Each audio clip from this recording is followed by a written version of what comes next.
So hey guys, welcome back to my video.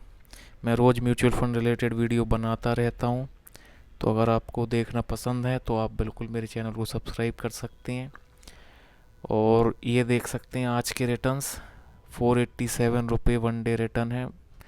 12,625 रुपये का return मुझे टोटल मिल चुका है। ये देख सकते हैं कितने रिटर्न सबने दिए हैं। सबसे ज़्यादा रिटर्न निप्पॉन ने अभी तक मुझे दिए हैं। और वन डे रिटर्न में भी निप्पॉन निप्पॉन लगातार बहुत अच्छे रिटर्न मुझे देते हुए आ रहा है। और एक्स आई आर में भी निप्पॉन सबसे ज़्यादा है, बड़े मार्जिन से देख सकते हैं आप। और पोर्टफोलियो एनालिसिस आप देख सकते हैं मेरा। अभी मेनली मुझे 3 महीने ही हुए हैं इन्वेस्टमेंट करते हुए। यहाँ 6 मंथ दिख रहा है, बट मेनली मैंने इन्वेस्टमेंट फरवरी से ही शुरू करी है। फरवरी, मार्च और अप्रैल। जनवरी और दिसंबर में मेरा कुछ खास इन्वेस्टमेंट नहीं था, 1-आध हज़ार का था। मेनली मैंने जो इन्वेस्टमेंट किया है वो इन 3 महीने में ही किया है। ये इक्विटी में ही मेरा सारा एलोकेशन है। डेट और हाइब्रिड में मेरा कोई भी वो नहीं है। ये आप सारे सेक्टर्स देख सकते हैं, इन सेक्टर्स में मेरा है एलोकेशन। मार्केट कैप ये देख सकते हैं आप सारा। और ये कंपनीज देख सकते हैं। तो बस यही आज के रिटर्न्स थे। अब चलते हैं कुछ क्वेश्चंस। तो पहला क्वेश्चन है म्यूचुअल फंड 11 भाई का। इनका ये पोर्टफोलियो है।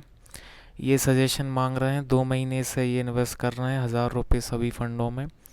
और इनको कंटिन्यू करना चाहिए या कैंसिल करना चाहिए, इसके लिए ये सजेशन मांग रहे हैं। तो सबसे पहले तो देखिए भाई, आपके जो 6 फंड हैं इनमें से आप 2 PSU फंड लेके बैठे हैं, जो कि बिल्कुल गलत है। सबसे पहला मेरा सजेशन यही रहेगा। आप क्यों लेके बैठे हैं वो मुझे पता है, क्योंकि आपने ये रिटर्न देख लिए होंगे इनके कि 100% का रिटर्न, 47% का रिटर्न। देखिए, आदित्य बिरला में आपको इतने ज़्यादा रिटर्न देखने मिल रहे हैं, इसकी बहुत रीज़न है। सबसे पहले तो ये जो फंड है ये नया फंड है, 5 साल भी नहीं हुए अभी इस फंड को। और इसने केवल अभी मार्केट का पॉजिटिव फेज़ देखा है। कोविड के बाद का सारा फेज़ इसमें आया है। कोविड के बाद लगातार मार्केट ऊपर जाता रहा है, और उसी वजह से इसके भी रिटर्न आपको केवल पॉजिटिव में ही देखने मिल रहे हैं। लेकिन जैसे जैसे ये टाइम बढ़ेगा ना, ये रिटर्न आपको देखने नहीं मिलेंगे। अब जैसे आपने एक और पीएसयू फंड लेके बैठे हैं आप, एसबीआई पीएसयू फंड। तो इसकी अगर आप ऑल टाइम फंड, ये पुराना फंड है, इससे मैं ज़्यादा अच्छे से समझा पाऊंगा आपको। ये पुराना फंड है। इसके ऑल टाइम रिटर्न आप देख सकते हैं, मात्र 13% का रिटर्न दिया है। तो यही रिटर्न आपको आदित्य बिरला में भी लॉन्ग टर्म में इतने ही रिटर्न मिलेंगे, 12, 13, 14%। तो क्योंकि क्या है कि ये पुराना फंड है, इसने सारे मार्केट के अप्स डाउन्स देखे हैं, सब झेला है। तो ओवरऑल इसने जो निकाल के दिया है वो 13% निकाल के दिया है मात्र। तो मैं कहता हूँ कि आप ये जो सेक्टरल और थेमेटिक फंड है ना, इनमें इन्वेस्ट ना करके, अभी आपको शॉर्ट टर्म में ये बहुत अच्छे दिख रहे हैं, क्योंकि देखिए इलेक्शन का माहौल है, बीजेपी गवर्नमेंट तीसरी बार आने की फुल संभावना है। तो सारे पीएसयू फंड भाग रहे हैं, और थोड़े टाइम तक, थोड़े महीनों तक और भाग सकती हैं। लेकिन लॉन्ग टर्म में मैं समझता हूँ इनमें ज़्यादा स्कोप नहीं है। लॉन्ग टर्म में आपको ये देखिए ऐसे ही रिटर्न देखने मिलेंगे, 13%, 14%, इससे ज़्यादा आप एक्सपेक्ट नहीं कर सकते। तो मैं समझता हूँ कि मेरे हिसाब से तो आपको दोनों ही पीएसयू फंड को निकाल देना चाहिए। इसके रीज़न ये है कि आपको पीएसयू फंड में अलग से इन्वेस्ट करने की ज़रूरत नहीं है मेरे भाई।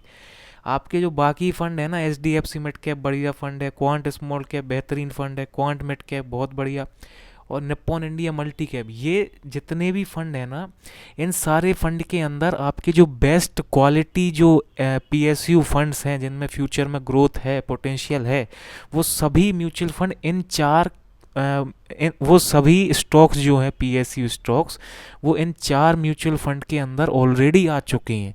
तो आपको अलग से पीएसयू कैटेगरी में इन्वेस्ट करने की ज़रूरत नहीं है।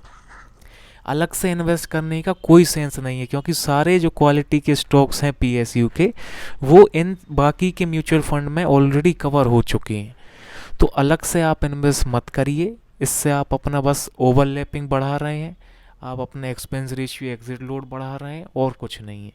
तो मेरे हिसाब से तो आपका टाइम हॉरिजॉन आपने 15 साल का बताया था, तो 15 साल से देखिए, 15 साल के लिए स्मॉल कैप और मिड कैप से अच्छी कोई जगह नहीं है। अब जैसे निप्पॉन स्मॉल कैप अगर मैं आपको बताऊं, या कोई भी स्मॉल कैप आप उठा लीजिए, इसके ऑल टाइम रिटर्न आप देखेंगे 27%। काफ़ी पुराना फंड है, 27% इसने रिटर्न बना के दिए हैं। कहाँ आपके S B I P S U ने 13 बना के दिए और कहाँ इसने 27, मतलब डबल का अंतर आ रहा है। डबल बहुत बड़ा अंतर आ जाता है लॉन्ग टर्म में। तो अब जब आप 15 साल बाद आपका पोर्टफोलियो देखेंगे ना, तब आपको गलती महसूस होगी कि काश पीएसयू फंड ना लेके इसकी जगह कोई एक और स्मॉल कैप ले लिया होता तो डबल आपको रिटर्न मिल सकता था। तो वो गलती आप ना करके अभी उसे सुधार लेना, तो आपको फ्यूचर में रिग्रेट नहीं करना पड़ेगा। तो मेरे हिसाब से जो आपकी 6 फंड हैं, इसमें से ये पीएसयू से आप निकल जाइए और इसकी जगह एक स्मॉल कैप, कोई भी Nippon small cap, SBI small cap और ऐड कर लीजिए। तो आपके टोटल 5 फंड हो जाएंगे। 2 स्मॉल कैप हो जाएंगे, 2 मिड कैप हो जाएंगे और एक मल्टी कैप हो जाएगा। तो ये जो है आपका बेस्ट पोर्टफोलियो मेरे हिसाब से। तो मेरा सजेशन आपको यही रहेगा कि 5 फंड आप रखिए, दोनों पीएसई फंड को आप निकाल दीजिए, 2 मिड कैप, 2 स्मॉल कैप और एक मल्टी कैप रहेंगी, जिसमें से स्मॉल कैप और मिड कैप आपकी अच्छी वेल्थ, अच्छा रिटर्न आपको देते रहेंगे। और जो मल्टी कैप रहेगा, इसको आप एज अ इमरजेंसी फंड के तौर पर आप यूज़ कर सकते हैं कि अगर फ्यूचर में अगर आपको कभी आप रिडीम करने पड़े आपके पैसे, तो इस फंड में से आप रिडीम कर सकते हैं। बाकी जो 2 स्मॉल कैप और मिड कैप रहेंगे वो आपका वेल्थ क्रिएशन अच्छा खासा करते रहेंगे। तो होपफुली मैं आपकी मदद कर पाया हूँ और आपकी समझाने में मैं समझा पाया हूँ आपको।